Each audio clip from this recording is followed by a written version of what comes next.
Hadirin, sekarang kita masuk pada syarahnya dengan singkat tentang hadis ini. Ada 3 pokok yang terkait dengan syarah hadis dimaksudkan.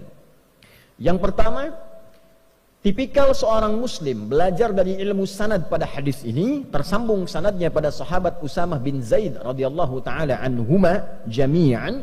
Ini sahabat anak muda, pelajar. Jadi kalau Nabi usia 43 tahun, beliau baru lahir. Nabi diangkat jadi Nabi sallallahu alaihi wasallam, diberikan bekal oleh Allah selama 3 tahun 6 bulan. Bekal, belum berdakwah secara luas, ini anaknya baru lahir.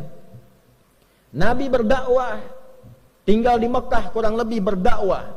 Setelah fase 3 tahun, 10 tahun. 10 tambah 3, 13 tahun. Berarti anak ini usianya baru 10 tahun. Tapi 10 tahun ini senang dengan ilmu.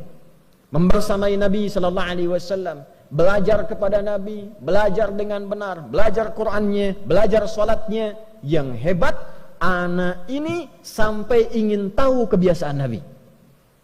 Ini memberikan pesan kepada kita dalam ilmu sanad, kalau ada orang pintar, orang hebat, orang soleh, dekati dia, lihat kebiasaannya, lihat bagaimana ia beraktivitas, supaya minimal kita mendapatkan kesolehan dan kepintarannya. Lihat bagaimana cara dia belajar, lihat bagaimana cara dia beribadah, lihat bagaimana cara dia berinteraksi dalam kehidupan sosial. Dulu semua sahabat Nabi begitu.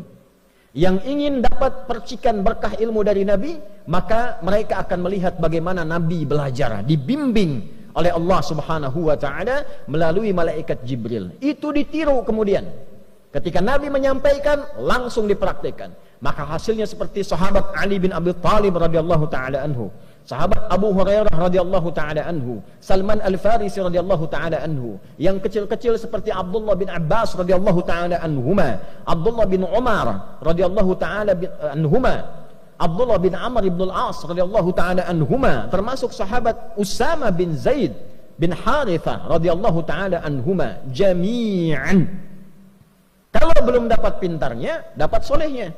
Rajin ke masjidnya, rajin bacaan Qur'annya. Kalau sudah soleh dulu, ilmu pasti datang.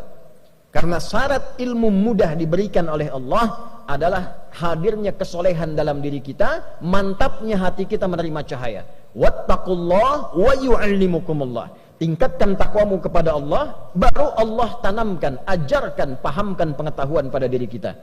Yarfa'illahu alladhina amanu minkum walladhina utul ilma darajat. Kalau ingin diberikan ilmu utul ilma, maka tambahkan imannya dulu. Rajin tahajudnya, rajin zikirnya, rajin salawatnya pada Nabi SAW. Semangat dalam belajarnya, semangat dekati Allah. Kalau sudah dekat dengan Allah, diberikan apa yang kita inginkan, termasuk ilmu.